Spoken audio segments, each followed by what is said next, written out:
Well, it means a lot. We, had a stumble last year. Unfortunately, I thought that was from 2 years ago when we did go to the NCAAs, and our momentum was really heading that way.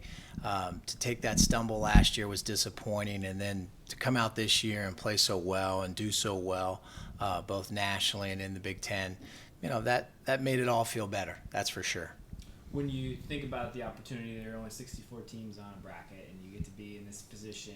The guys certainly seem excited about it. What about you as a coach? How much do you look forward to an opportunity like this? Well, this is what you play for. This is what you coach for. This is what you play for. This is the pinnacle. So this is 16 times for me. And believe me, it never gets old. I mean, you want to do well every single time you're there. You want to have a great performance. You want to coach as well as you can. You want the guys to play as well as they can.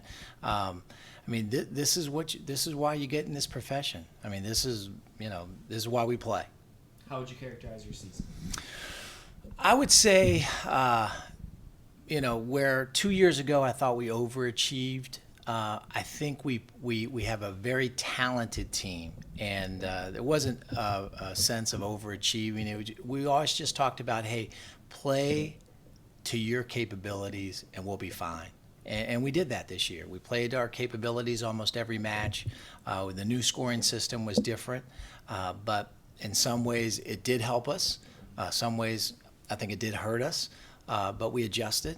And overall, I think it was a very successful season. And anytime you make the postseason, yes, it sounds like a lot when they say 64 teams, but you got to remember that there's 31 automatic qualifiers.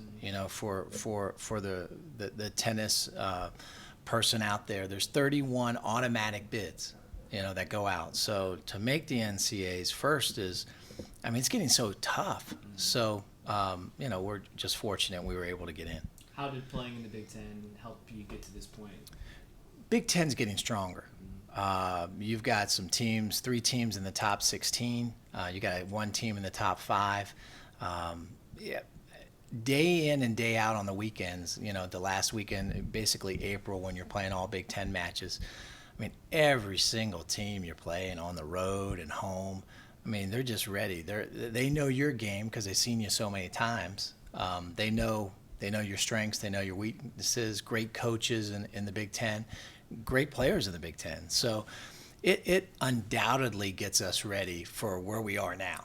We've played everybody, tough. So we don't expect anything less on Saturday, to be honest. Just our conference was really good this year in tennis. We had tough losses on the road, but we didn't. We just continued to fight through it, and then we got a big win over Illinois, and it got us to NCAA. So now, we know we can beat anyone because Illinois is the top of the team. They beat UVA, which is #1 team in the country this year, and so we know we can do it. Just have to. It was like Leo said, it was probably the biggest win for us, and it came in the right time because it kind of solidified the NCAA appearance for us, and I feel like you could see that everyone kind of pushed together as a team, and we all worked.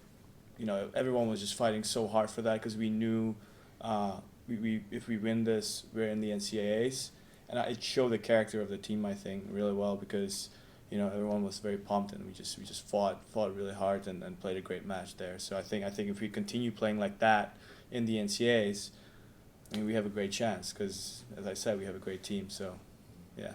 Yeah, it's definitely a strong conference.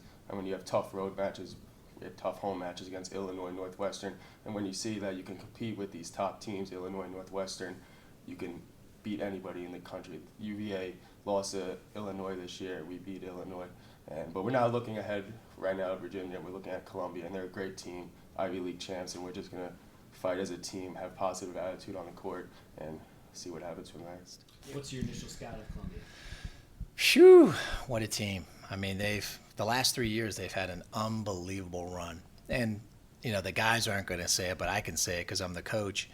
This is the best team in the history of the Ivy Leagues. In the history.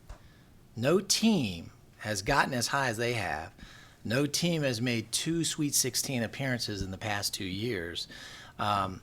I know they're disappointed because they got to play us first round, a tough team, and then whoever gets through this has to play the number 1 seed, Virginia. So they're looking at it. Well, they've had 2 great years. They've had a 3rd great year, a 3-time Ivy League champion. I mean, those guys can play. I mean, they are legitimately the real deal. For your team to have success in the postseason, what are a couple things that you need to do well? What are you looking for? We have to play doubles well. We have to. That's sort of the, I hate to use these cliches, that's the engine that gets us going. We got to get this one. We got to get the doubles. Columbia feeds off their doubles. So if we can negate that a little bit in doubles, I think singles we match up real well. I think we can find some wins there. But, it's the doubles. They're very, very good in doubles, but so are we. So that's gonna.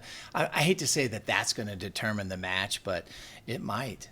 It might determine the match, and so that's why we practice quite a bit on our doubles to get ready for situations like this. I mean, it's always crucial, especially now since it's no wet scoring in singles, so the matches are getting more close.